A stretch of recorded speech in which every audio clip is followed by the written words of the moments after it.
Bismillahirrahmanirrahim. Distinguished delegates, development partners, ladies and gentlemen, I welcome you all. Today we are here to conclude this collaborative learning journey, and we not only will reflect on the knowledge shared, but also we'll celebrate the partnerships that have made this exchange possible. I extend my heartfelt gratitude to our visiting delegates from Burkina Faso, Mali, Niger, and Senegal.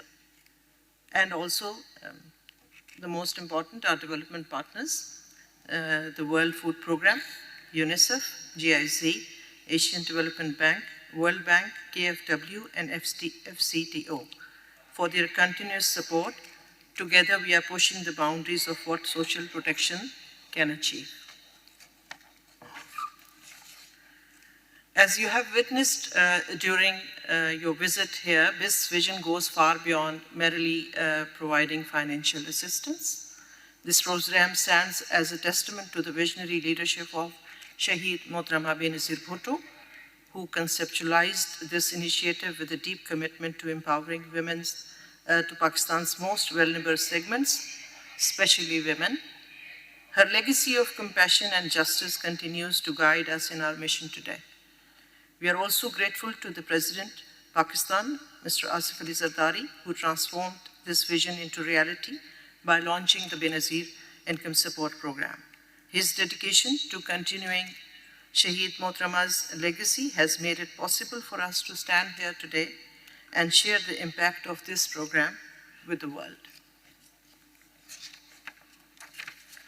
We at BISP have a life cycle approach in our programs, where we ensure that families get not only unconditional cash transfers, but as well as conditional support with the core responsibility programs like Talimi Wazaif and Benazir Nushanuma program, through which we focus on their families' education and health and nutrition needs. We envision a Pakistan where women are empowered to take charge of their lives, to raise healthy families, and to participate as active members of the society.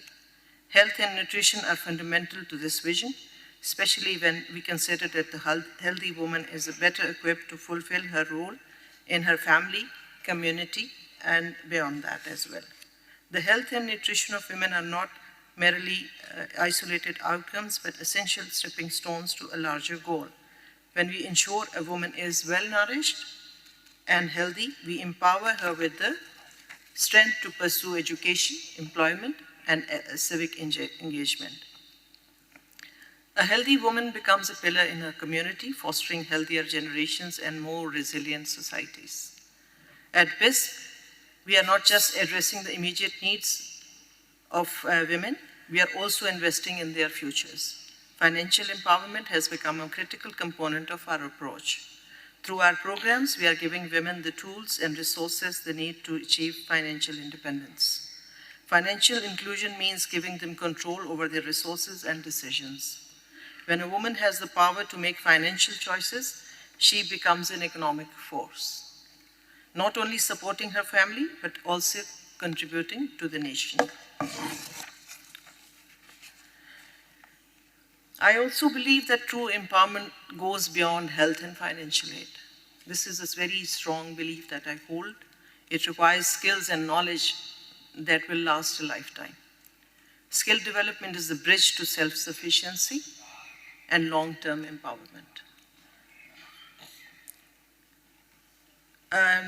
Now we are not only providing support, we are also trying to enable individuals to sustain themselves and their families for long terms by engaging them through skills development initiatives. As we look forward, I invite you all to continue this journey with us to build a Pakistan where every woman, child, and family has a chance to prosper and thrive. Through your efforts and our shared commitment, we can extend this vision of empowerment beyond our borders, creating a very positive change all across our respective nations. We stand by the unwavering commitment of our leaders to serve the underprivileged and to build a more equitable Pakistan. It is in their legacy that we find the strength to persist and the courage to innovate. Thank you all for being part of this mission, and thank you once again. In the end, I would also like to tell you all that we also have learned from the delegates that have come here. So this sharing and exchange of knowledge is very valuable for our future commitments and how we can implement them in our countries to make life better for people. And as my very dear friend Coco said, that we would be, inshallah, interacting with you again, meeting each other and sharing our experiences and then learning from our experiences. So, because I've always believed that collective wisdom is the key to all the problems. If we sit down together, we discuss things together.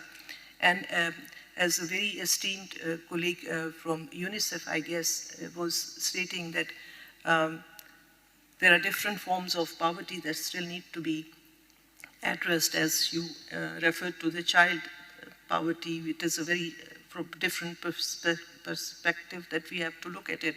So it is very necessary that we all meet more often, exchange views more often, exchange experiences more often, which would lead to a better world and, of course, better countries that we belong to. But as a world, we should come together and try to improve the things the world over for the women, for the children, and for the other vulnerable societies that exist throughout the world.